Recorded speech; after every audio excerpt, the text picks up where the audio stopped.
Welcome to the Black Bibliophile podcast. The Black Bibliophile is a podcast where I, Jazz, read and talk about popular and little-known books, comics, zines, and authors. To quote Haruki Murakami, if you only read the books that everyone else is reading, you can only think what everyone else is thinking. And with that, let's start the show.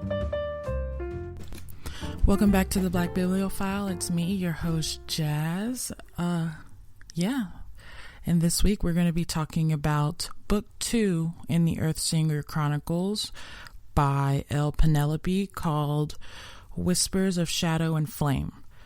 I saw that this book was coming out, I think, in a little bit early October, and I emailed St. Martin's Press to see if I could get a review copy to review it, because I just would love to see what happened after the Song of Blood and Stone, which I reviewed in a previous episode that you guys can go check out before you listen to this one if you want to know more about the first book in the Earthsinger Chronicles. And I also reviewed this book before I even reviewed it for the podcast for Women Write About Comics, and I linked that article in the description of the previous podcast episode. So I was like, okay, I've read these books. I wanted to know more about the world that L.Penelope created. So I was like, I'm just gonna, read this and talk about it on the podcast. So that's what we're doing. And let's read the back of the book or the description, and then I'll just jump right into what I thought about it. The mantle that separated the kingdoms of Illustra and Lingramar has fallen, and now life has drastically changed for both kingdoms. Born with a deadly magic she cannot control, Kiara is forced to become an assassin. Known as the Poison Flame in the kingdom of Lingramar, she is notorious and lethal, but secretly seeks freedom from both her untamed power and the blood spell that commands her. She is tasked with capturing the legendary rebel called the Shadow Fox, but everything changes when she learns her target's true identity. Darvin Ol Talaro may be the most powerful Earthsinger in generations, but guilt over those he couldn't save tortures him daily. He isn't sure he can trust the mysterious young woman who claims to need his help, but when he discovers Kiara can unlock the secrets of his past, he can't stay away. Kiara and Darvin grapple with betrayal, old promises, and older prophecies, all while trying to stop a war. And when the new threat emerges, they must beat the odds to save both kingdoms. So when I read the back of this book or the description, I was like, dope, this book is going to pick up right where the Song of Blood and Stone left off, which, spoiler alert, if you want to read these books, I suggest you read them and then come back and listen to this review, or at least listen to the last review. I'm going to spoil it in this podcast. So if you care or don't want me to spoil it, then don't listen. So now let me talk about this book. So when I read the back of this book, which the back of this book is kind of misleading because you're like, oh, this picks up right after the Song of Blood and Stone, and it doesn't. It picks up like weeks, if not weeks, probably, I want to say like a month and a couple of weeks before. I'll give it 6 weeks. A lot happens before the events of the first book, which kind of aggravated me, but it was aggravating, I'm not gonna lie, because I was like, oh, I can't wait to know what happens after the events of the first book. Come to find out that we are whisked back in time to before the mantle even fell and before any of the events of the last book even were an inkling in the eye of the characters. So I was like, okay, dope. Cool, I'll just go with it. So there are a ton of characters in this book. There's Kiara, which is mentioned, who is the Poison Flame, a nether singer, which is a singer, which is like the opposite of an earth singer. If the earth singer is fueled by life and can create life and can't cause death to anybody, nether singers are fueled off the energy of death and can kill people directly, can take the life from things, and like balance. She's like the balance half of the universe. Like there's death and then there's life.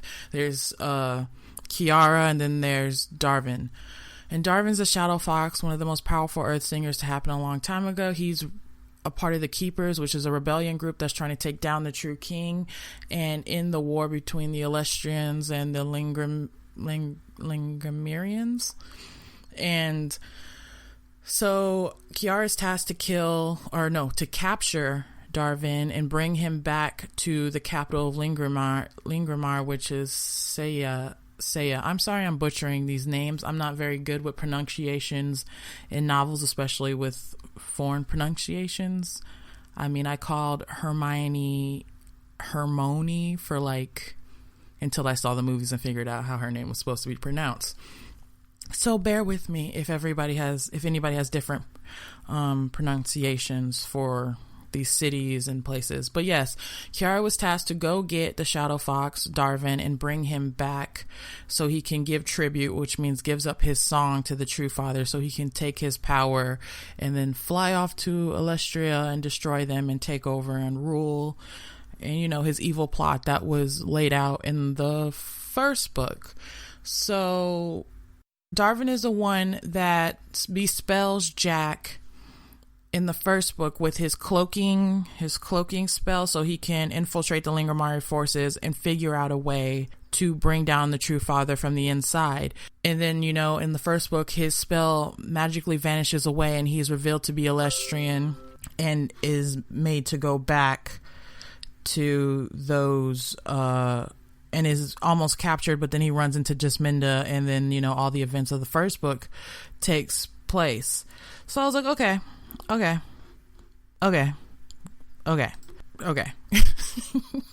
So she has to go get Darvin.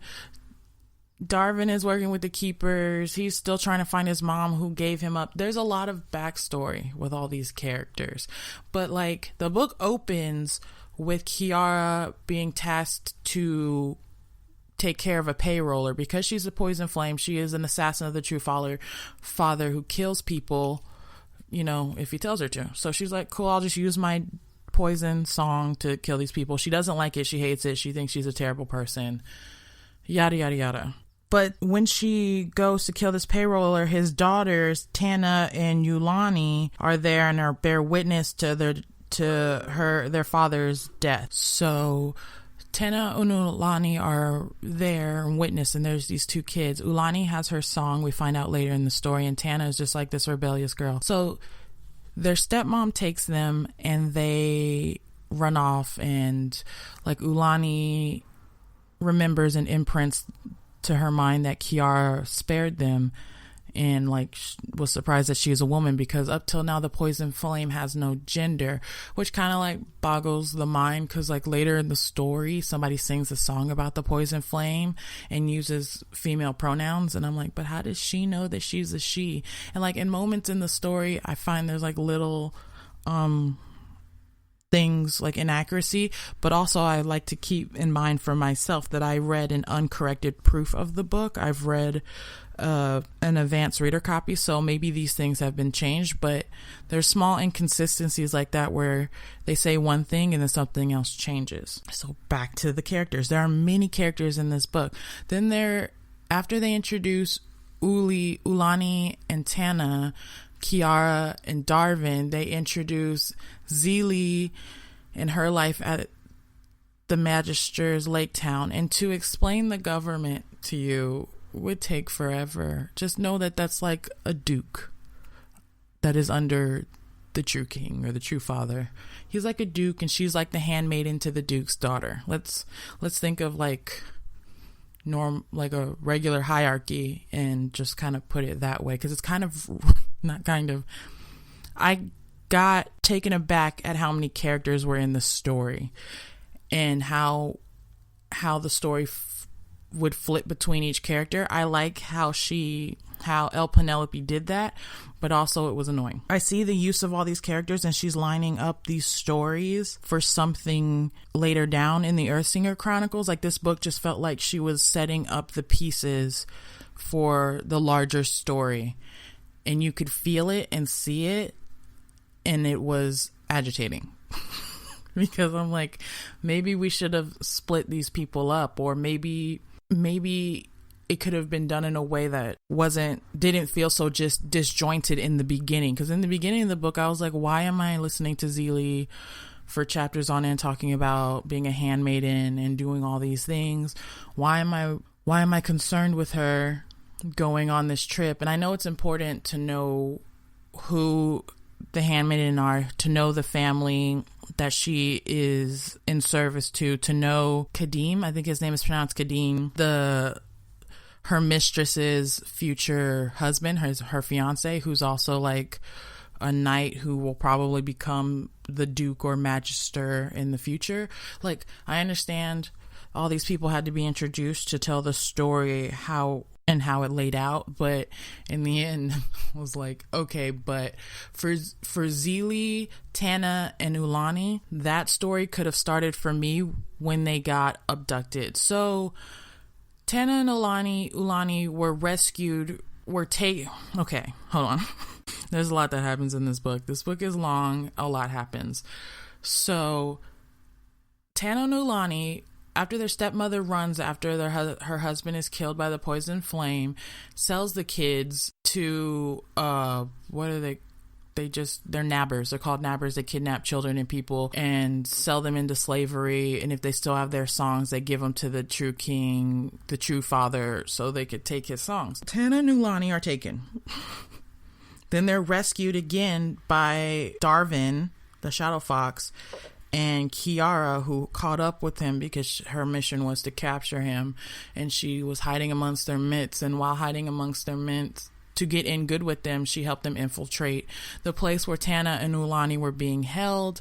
She rescued them. Ulani was like, oh, that's the poison flame. And Tana was like, shut up, you're ditzy. That's not who you think it is. Go to sleep. And so they do that. But then stuff happens and they get kidnapped again. But this time, they end up with Zelie, the handmaiden from the thing. You see, like, there's so many different strings. So instead of like going through the entire story, because I've already spent like 13 minutes trying to pull it in a straight line, so I feel like the book is convoluted with its characters at times. Like, I feel like the stories with Zelie, Tana, and Ulani could have been more streamlined and started when all three of them were abducted and like gone from there. Like, we could have had conversations about their backstories, like them getting to know each other and why they ended up where they were, instead of the drawn out way, mostly with Zelie. Like, I like how we met Ulani and Tana through Kiara, but Zelie's story, I was like, okay, I get it. I get why we were told all this information, so we can get to how, in the hierarchy of where she's from, so we can get to how the book ends. But I still think it could have in some way started with the three of them being held in that cave and being abducted and being sold to a factory and all of that, because it was just so convoluted, especially trying to get in with Yar's mission to infiltrate the keepers, to get to Darvin, and like his mission to find his mom, and like there were so many blocks. And then you also have to keep in mind L.Penelope is introducing you to a new world, because from the first book we were only in Alestria. We've only heard like horrible things about Lingrimar, and now we're steeped in Lingrimar's tradition, the houses of snakes, scorpions, and eagles, and all of these houses that represent families. And then you're steeped into the land and the cities and the customs, and just even the background characters. There's a ton of keepers, and there's a ton of just people walking around that we learn who they are. And it's just so much information to hold and to keep in. Because you're like, oh, they mentioned somebody, like, there's a character called Rawl, and I constantly forgot his name. So when somebody brought him up, I was like, he is, and I had to go through all this information like I'm trying to go through to review this book, to find the character and where he fits in the story. I feel like that meme of, I don't know if anybody has watched Always Sunny, but like Charlie Day, when there's a meme of Charlie Day with him looking insane and all the papers on the wall with the red lines. That's how I feel when I'm talking about this book, like trying to connect the dots to create a straight line. All of the things I've been talking about don't even touch about all the events that happened in the first book. I honestly think this book should have focused more on Darwin and Kiara, which I thought it would be by the description in the back, but I think their story was the most interesting story in the book. Towards the end, I was starting to feel Zelly's like coming of awareness of her surroundings and her coming into herself, and I was starting to feel interested in the girls Tana and Ulani, but also the twists in the books weren't twists for me. Like, they were very telegraphed. Like, I knew who the betrayer was in the Keepers from the moment I found out that there was, which is in the beginning of the book, you find out that there's a mole in the Keepers, and that's how Kiara finds Darwin or the Shadow Fox. And I was like, oh, I know who that is. And I was right. And I know, or I have an inkling about Ulani and Tana. And I have, like, I get it. I get why all of these people are important, but at the same time, there has to be a way to disperse information that isn't so dense. It's hard to, like, I liked the book. Overall, I liked the book, and I want to read more of the Earthsinger Chronicles, which I just found out there's like a novella about Jasminda's adjustment to royalty that takes place hopefully immediately after the first book. And that, I think, is called The Breath, not the, I always put the in front of these titles, but it's not the, it's Breath of Dust and Dawn. And I checked it out from the library because I was like, what is this? What do you mean there's another book? I just started this one. But anyways, so there's more to this story. That I love L.Penelope's world building skills. It's insane. I like how she takes like the Octavia Butler edict in writing, and like nothing's precious. Everything is just like, there's no fucks given. And I admire the hell out of that, because while reading it, you're like, damn, is everybody just, it's just always sad? Like, oh my God. Like, the last book was way lighter than this book, which makes sense because Alestria is like a much more peaceful setting, where Lingramar is like the Wild West in a lot of ways. So I liked that nobody was sacred. Like, everybody, every character had, there were no flat, I won't say there were no flat characters, but I will say that everybody was human. There wasn't a knight in shining armor. Even the protagonists have like rough, sharp edges. Everybody's human, and I appreciate that about her writing and her detailing these characters, because a lot of times, me speaking as a writer, you want to keep your characters safe. You want to hold them safe. You want your protagonists, they're like your babies. You don't want anything bad to happen to them, but you realize that doesn't always tell a good story. And I appreciate that L.Penelope sees that. And like Octavia Butler, if you read any Octavia Butler book, she goes ham on those people. Especially in the Parable series, Seeds of Harvest series, all of them, she goes ham and nothing is sacred. And I like that, because you never know what's gonna really happen. And even though I could telegraph or tell the twists of the stories, I couldn't track how the characters react to that information. Like, okay, somebody betrays someone else, and then all of a sudden you're like, I thought they were gonna act this other way, but instead they don't. And a lot of the times the characters act in ways that you're like, that's stupid, please don't do that. And they do it anyway, and you play stupid games and they win stupid prizes. So I like that she doesn't make them as aware, or she makes them human. They have so many faults, it's aggravating at times, but that's human people. That's what they do. So I dig that a lot about the book. Sometimes I felt like some of the characters were way too naive. Like Zelly, I was like, are you blind? I know she was like purposefully not looking, so in a way, yes, she was blind to everything around her for the most part, but like, seriously, short of twirling their mustaches and monologuing their evil plans, Zelly was like, no, everything's dope. It's cool. I don't know what you're talking about. Everybody's great. Everybody has great motives. And I'm like, do you know where you live? But I guess in the lake towns, it's a sheltered place. Like I have an urge to defend my negative reactions when reading this book, because everything that I'm shown, there's a reason why these people act this way. So that's a test to a good writer, because I'm like, I don't like this part, but I know why it's been done because of this thing. So I dig it. The book is good. Like, if you read the first one and you want to read something engaging and you learn so many things, it's honestly, I feel like a part of this could have been split into 2 books because it's so much information, but I guess that's the point. She's setting something up. She's setting up a war, apparently.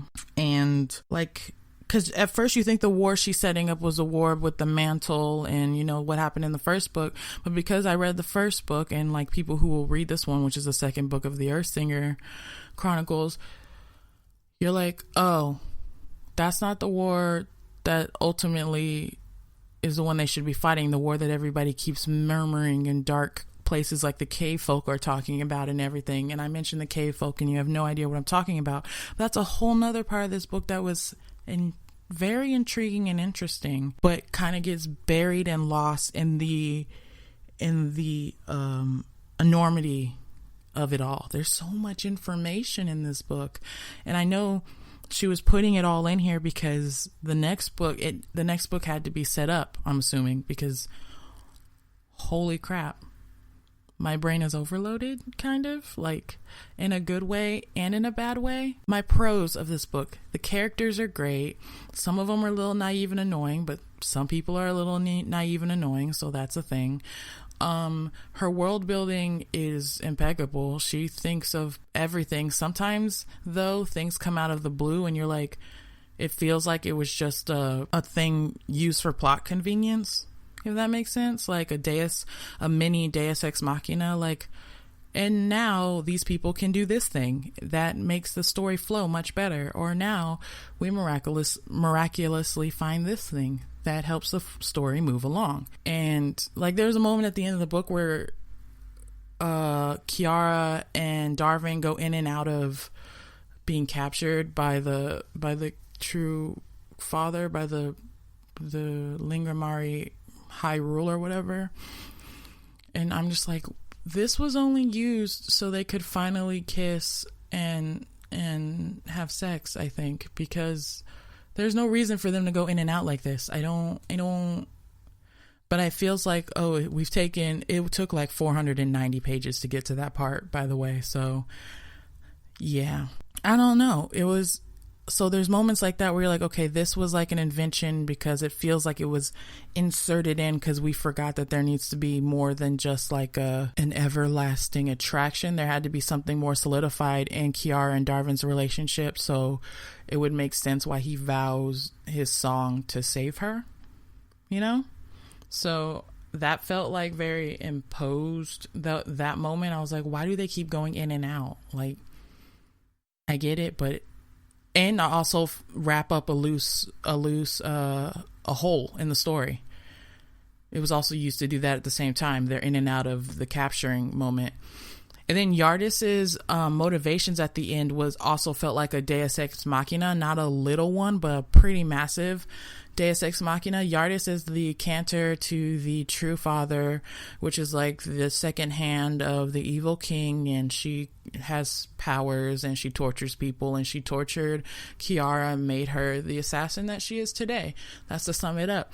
But her intentions or her end goal wasn't revealed until like the last chapter of the book, which made it feel like a massive Deus Ex Machina. Like, you're like, okay, so there's no way Kiara and Darvin can get out of this at all. Like, it's a wrap.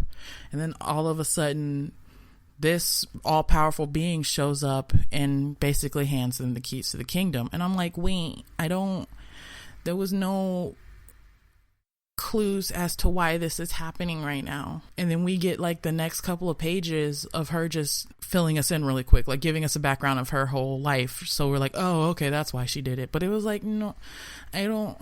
If you're going to fill me in on Zelly's backstory, Tana and Ulani, the factory, Rao, the cave folk, the scourge, the river of death, and Nether Song and Nether Singers, then you could have at least earlier in the story hinted at Yardis's true motivations.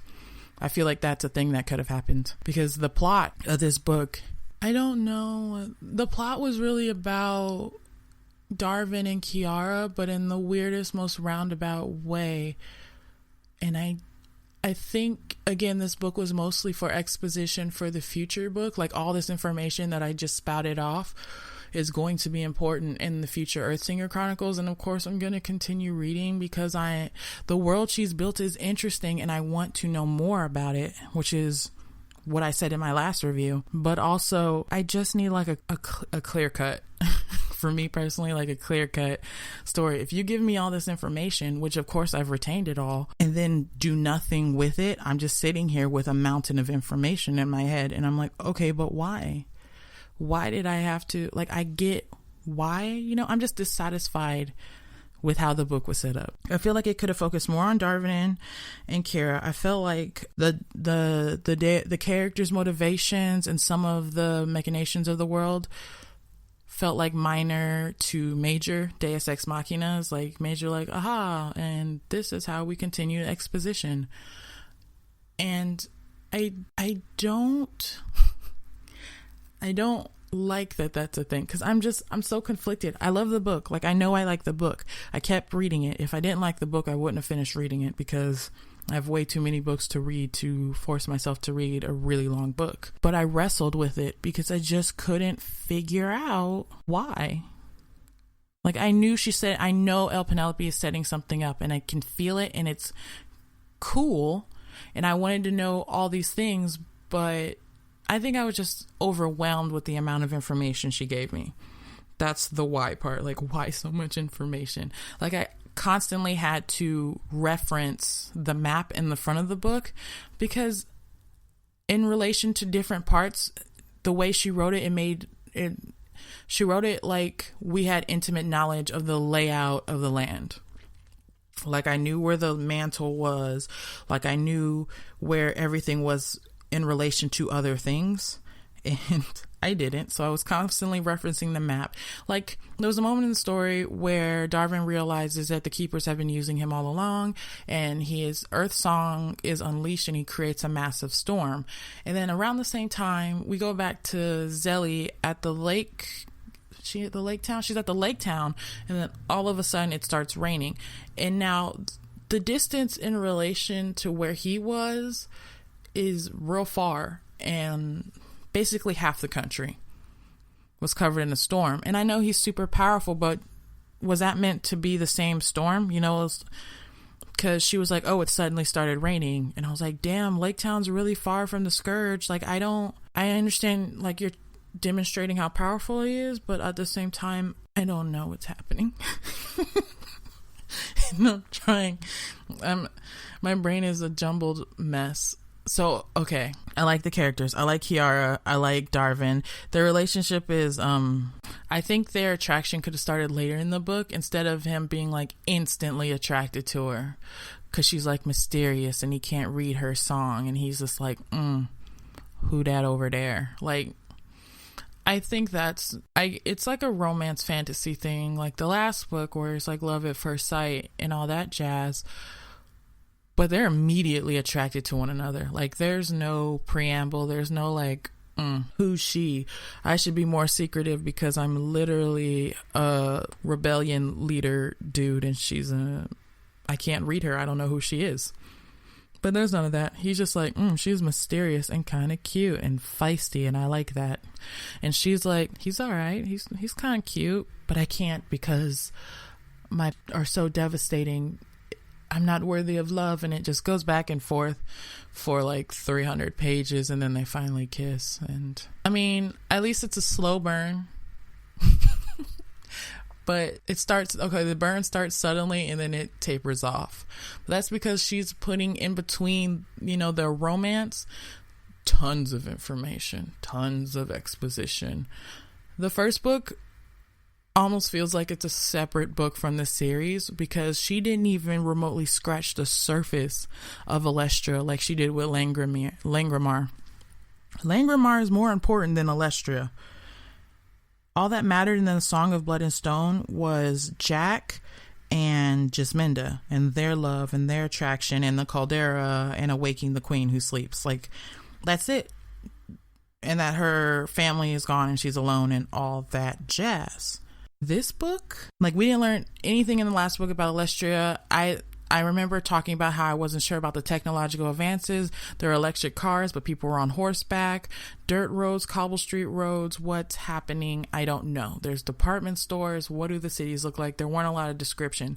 This book, she was like, you want description? I'll give you so much description that you won't even know what to do with all of it. And that's where I am right now. Langramar, I can tell you the cities, the people, the religious sects, S-E-C-T-S.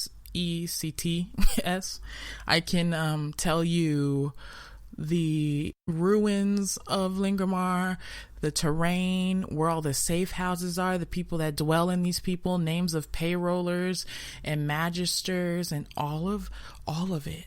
I can tell you, I can't even remember half the council's name in the last book. But this book, she gives you details on details on details. And I think that's where I was like, whoa, bro, what's happening? So that's my thing. There needs to be a balance, like how Earth Singers and Nether Singers are the balance each other's out, life and death. There needs to be a balance in this series. We can't go from Song and Blood and Stone, which was a good book, just lacking in exposition and stuff, to Whispers of Shadow and Flame, with all the exposition, all the characters, all the things. I need balance. Both good books, but they're neither are without their faults. I would give more exposition to Song and Blood and Stone and give a more focused story to Whispers of Shadow and Flame. Together they work, but just know when you come off of Song and Blood and Stone, you're going to be inundated with information when you enter Whispers of Shadow and Flame. And I'm going to read the novella that I just checked out to figure out where everything fits, because wow. Now, I do recommend it, and I do want to thank St. Martin's Press for sending this book out, specifically Megan, the publicist who sent it to me, because that's really dope and I appreciate it. And I did like the book. It's a lot. But if you liked the first book, and if you like fantasy stories with huge worlds and interesting characters and organizations and all of these things, I'd check it out. It's written by a Black female author, which is very cool. And L.Penelope is truly good at what she does, because I've never read a book with so much information. She built a fully realized world in Langramar, and she built very sturdy characters who weren't just one-sided, flat, static depictions of people. They were very much conflicted, and you didn't want to like them half the time, but you did. So yeah, read Whispers of Shadow and Flame, but also make sure you read Song of Blood and Stone beforehand. Both are, well, actually, Song of Blood and Stone is more of a fantasy romance novel, and this one's more of hard fantasy. And I say hard fantasy it's more into the world and the world building, and there's twinkles of romance. I telling you, Darwin and Kiara's relationship is the slowest burn I've ever read in a book, but it does burst into flames at the end, if that makes you feel better. If you want some romance in there. At one point, I wasn't reading for romance. I was just trying to figure out where's all this gonna lead, And for the most part, she wrapped up a lot of the storylines that took place in the book, and the bigger ones are left open-ended, and you're like, what? So yeah, definitely check out those books if you're into fantasy, if you like good worlds and building and all of that. I'll leave the information for both books in the episode description below. And thank you for listening. If you have any questions, concerns, or just want to recommend a book, you can email me at theblackbibliophile@gmail.com. You can support the podcast on Patreon, which I'll leave a link down in the show description also. There I post book lists, reviews, early access to podcast episodes, and sometimes I write little articles and reviews about books that, I can talk about, but not for as long a period. So check that out there. And yeah, you can follow me on social media, Twitter and Instagram. Everything will be down below in the show description. If you want to hear more about these books, if you want to know my thoughts on Breath of Dusk and Dawn, I believe it's called, definitely leave a comment or review on wherever you're listening to this. If you're listening to this on Apple Podcasts, please leave a review. That helps a lot. And yeah, I hope to come back next week with another interesting book review.